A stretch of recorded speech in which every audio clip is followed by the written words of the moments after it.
No caso Lutero, um padre católico conhecido pelo apelido de Lutero ganha repercussão mundial após declarações explosivas sobre as crenças da Igreja Católica. Em um discurso ousado, ele confronta abertamente os principais ensinamentos tradicionais e alerta sobre possíveis retaliações dentro da própria instituição. Confira agora, com exclusividade, um trecho desse pronunciamento que está abalando o mundo religioso. Eu sei que terei retaliações, mas tenho que falar a verdade, irmãos. Se depois vocês não me virem mais, saibam que foi o preço da verdade.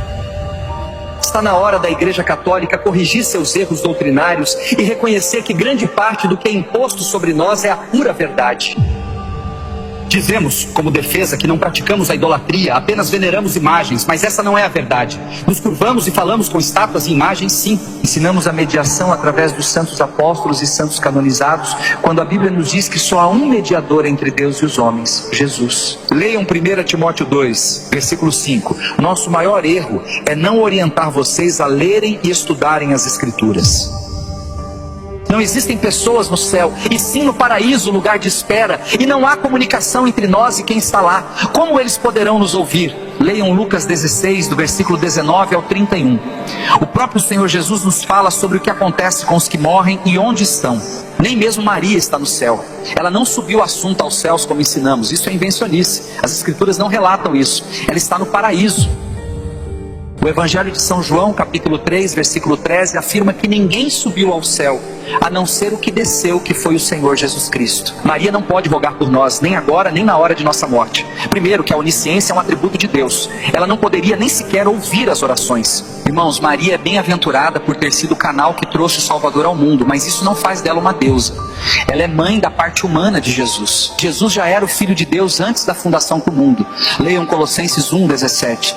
Maria se iguala aos demais homens e mulheres de Deus. A idolatria consiste no ato de adorar ídolos, sejam imagens, pessoas ou coisas, como se fossem divindades, crendo que têm poderes. Quando as pessoas se ajoelham em frente a uma imagem e conversam com ela, fazendo votos e pedindo milagres, isso é idolatria pura.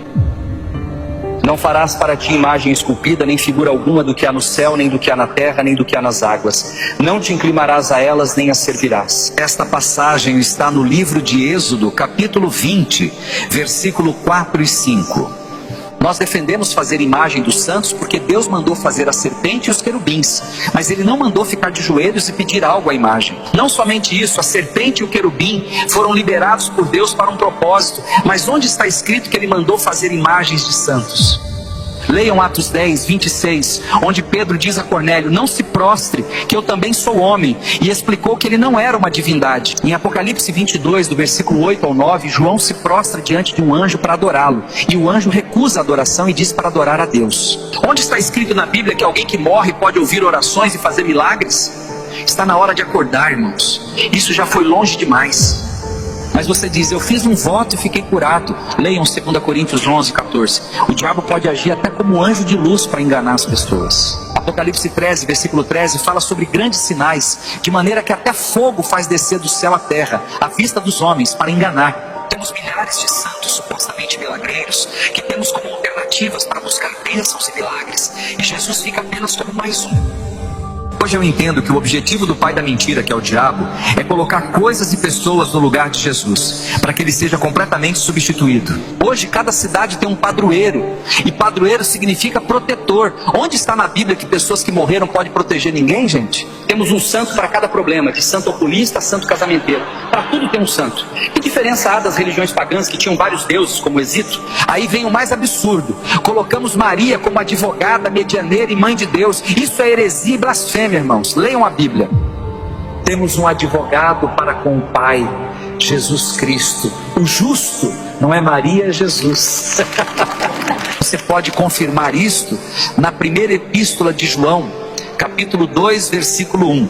Quem intercede por nós e com gemidos inexprimíveis é o Espírito Santo de Deus. Leia Romanos 8, versículo 26.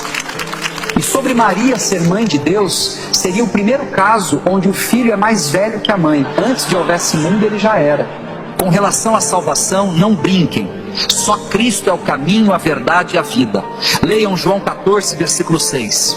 Outra coisa muito importante, não existe uma segunda chance. Depois da morte, segue-se o juízo. Leiam Hebreus 9, 27 e 28. Não existe purgatório segundo as Sagradas Escrituras. Morreu, você vai para o Hades ou para o paraíso. Nossa reza não ajuda em nada de quem morreu. Rezas ou orações devem ser pelos vivos. Leiam Efésios 6, 18. Não é bíblico orar por mortos ou se dirigir em oração a outro que não seja o Pai, o Filho ou o Espírito Santo. Da mesma forma, acender velas ou fazer preces e missas para quem morreu não vai mudar nada no julgamento de Deus. Ore pelos vivos.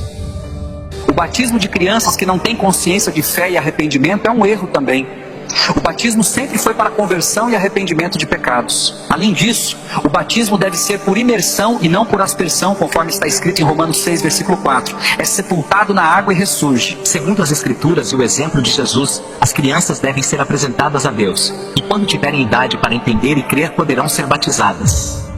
Possivelmente serei excomungado e tentarão impedir que essa verdade se propague. Não acreditem em mim, mas sim nas Sagradas Escrituras. Pesquisem, meditem profundamente. As Escrituras são um instrumento da verdade cristã. Ou acreditamos em sua totalidade, ou nossa fé é vã. E conhecereis a verdade vos libertará. E se, pois o Filho vos libertar, verdadeiramente serás livre. João 8, 32 e 36.